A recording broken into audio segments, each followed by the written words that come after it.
Smelter titanium milik PT Monokam Surya di Jalan Raya Rengas Dengklok, Karawang, Jawa Barat tiba-tiba meledak dan melukai 3 orang karyawan. Seluruh korban langsung dilarikan ke rumah sakit dalam kondisi mengenaskan akibat menderita luka bakar di seluruh tubuh. 2 karyawan meninggal dunia meski telah mendapatkan perawatan di rumah sakit, sementara 1 korban lainnya masih dalam pengawasan dokter. 2 korban yang meninggal dunia dibawa ke rumah duka di Rengas Dengklok dan 1 orang lainnya dibawa ke kampung halaman di daerah Jawa Tengah untuk dimakamkan. Kecelakaan kerja berawal saat korban tengah melakukan pendinginan material titanium di dalam smelter. Berapa orang itu yang kena? 3 orang. Saya dapat informasinya adalah yang pegang hoist 10%, sedangkan yang di dekat tempat penyimpanan itu 80%-an. Itu karena itu apa, percikan? Kena percikannya itu ya, kena percikan dan mungkin kena apinya sih. Kita kalau seperti ini komitmen perusahaan akan sepenuhnya kita kasih yang terbaik buat operator-operator kita sampai ke tahap penyembuhan. Akibat kejadian tersebut, pihak manajemen pabrik akan menanggung semua biaya perawatan hingga sembuh bagi yang masih dirawat. Sedangkan untuk 2 pekerja yang meninggal dunia akan diberikan santunan dan diberikan haknya kepada pihak keluarga. Dari Karawang, Jawa Barat, Rusi Setiawan, iNews melaporkan.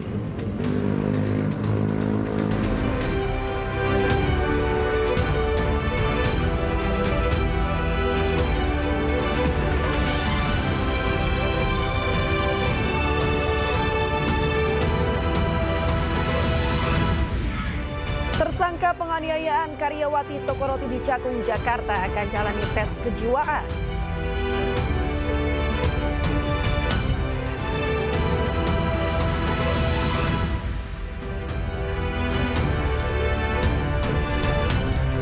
Halo, selamat pagi pemirsa. iNews Pagi kembali hadir melengkapi informasi Anda pada pagi hari ini. Ya, selain 3 berita utama tadi, sejumlah informasi menarik lainnya juga telah kami siapkan untuk Anda. Bersama saya Camar Haenda. Dan saya Yasmina Tania, inilah iNews Pagi selengkapnya.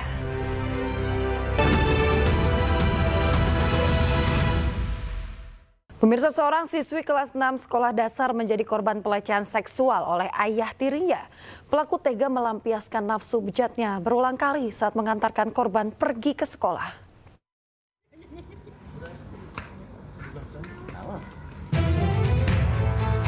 AZ 12 tahun, seorang siswi sekolah dasar di Bandar Lampung menjadi korban pelecehan seksual yang dilakukan oleh ayah tirinya yang merupakan oknum PNS Pemkot Bengkulu.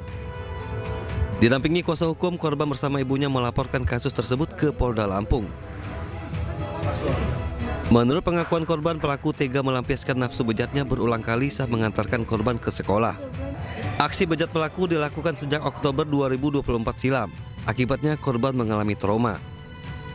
Pelaku adalah bapak sambung atau ayah tiri daripada pelapor, juga melakukan pencabulan terhadap anak itu sebanyak 7 kali. Yang kesemuanya itu dilakukan pada saat mengantar ke sekolah. Saya pelaku segera ditangkap, itu aja sih. Selama ini nggak ada kecurigaan nggak Mbak waktu tinggal Selama satu ini rumah? nggak ada kecurigaan sama sekali. Perilakunya baik-baik aja, normal-normal aja kalau di rumah gitu kan. Anaknya gimana Mbak kondisinya? Sekarang kondisinya mulai membaik setelah ada penanganan dari psikolog kan, psikologis. Hingga kini polisi masih mendalami kasus ini dan masih memburu pelaku yang diduga telah melarikan diri. Dari Bandar Lampung, Andreas Apandi, iNews melaporkan.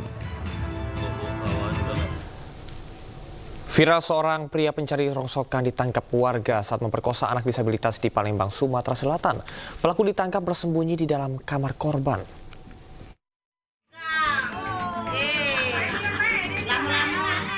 Warga menangkap seorang pria pencari barang rongsokan yang diduga memperkosa seorang anak gadis di bawah umur, penyandang disabilitas, tunanetra dan tunarungu di Kelurahan Karanganyar, Palembang, Sumatera Selatan.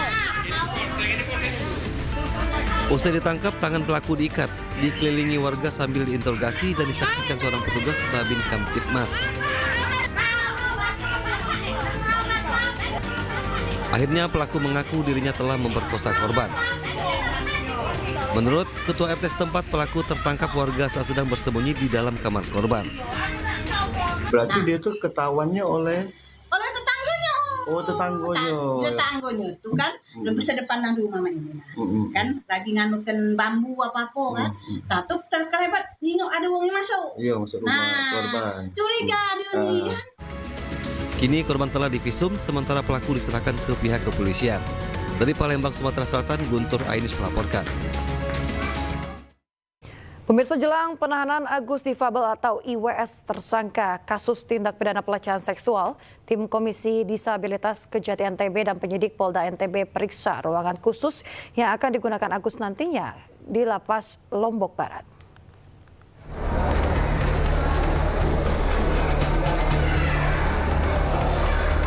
Komisi Disabilitas Daerah Provinsi NTB, Kejaksaan Tinggi dan Polda NTB berkunjung ke Lapas Kelas 2A Lombok Barat. Kunjungan itu untuk memastikan kesiapan fasilitas dan ruang tahanan khusus untuk Agus Difabel alias IWAS. Pihak lapas telah siap untuk mendukung sarana khusus yang dibutuhkan oleh Agus Difabel. Pihak lapas sudah siap, sudah ada minimal sarana prasarana yang aksesibel untuk yang bersangkutan, termasuk ada ketersediaan nanti yang namanya tamping.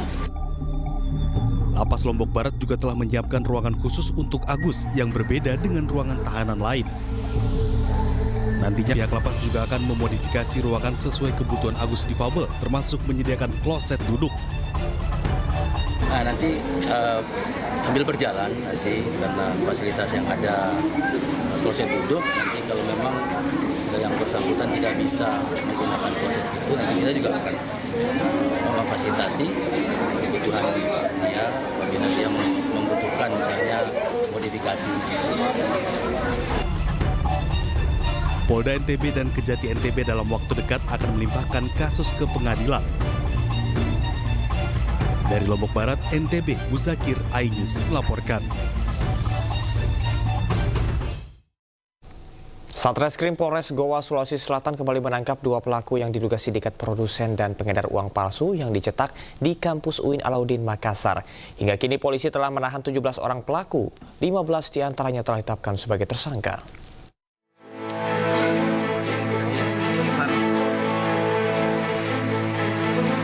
Satreskrim Polres Goa berhasil mengungkap kasus produksi uang palsu di kampus UIN Alauddin Makassar, Sulawesi Selatan. Kasus ini terungkap setelah polisi menangkap pelaku di salah satu perusahaan pembiayaan. Dari penangkapan pelaku tersebut, polisi melakukan penyelidikan hingga akhirnya sumber uang palsu tersebut diketahui berasal dari dalam kampus. Polisi menyita 1 unit mesin cetak yang diduga digunakan untuk memproduksi uang palsu dari dalam perpustakaan dan uang palsu pecahan 100.000 sebanyak Rp446.700.000. Satreskrim Polres Goa telah menetapkan 15 orang tersangka dalam kasus ini. 2 diantaranya adalah Kepala Perpustakaan UIN Alauddin Makassar dan staf perpustakaan. Bahwa benar saat ini sudah ditingkatkan ke pendidikan. Ya, sudah kami tingkatkan ke pendidikan. Kami mohon waktu dulu dari sahabat rekan bahwa ini masih kita kembangkan lagi. Perkara ini masih kita kembangkan lagi. Saat ini kami sudah mengamankan 15 tersangka. 9 sudah kita lakukan penahanan. 5 dalam perjalanan dari Mamuju, 1 dalam perjalanan dari Wajo.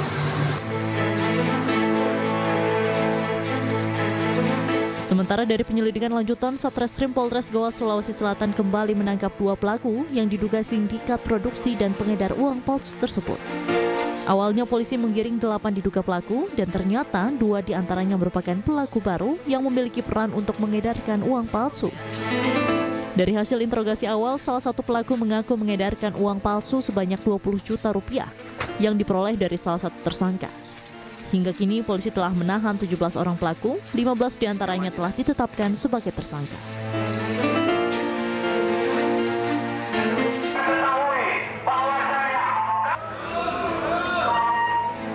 Sementara itu, buntut dari terungkapnya kasus produksi dan peredaran uang palsu tersebut, puluhan mahasiswa berunjuk rasa di gedung Rektorat Kampus UIN Alauddin Makassar. Mahasiswa menuntut agar rektor mundur dari jabatannya setelah miliaran rupiah uang palsu diketahui diproduksi di dalam kampus oleh 2 orang pegawai perpustakaan.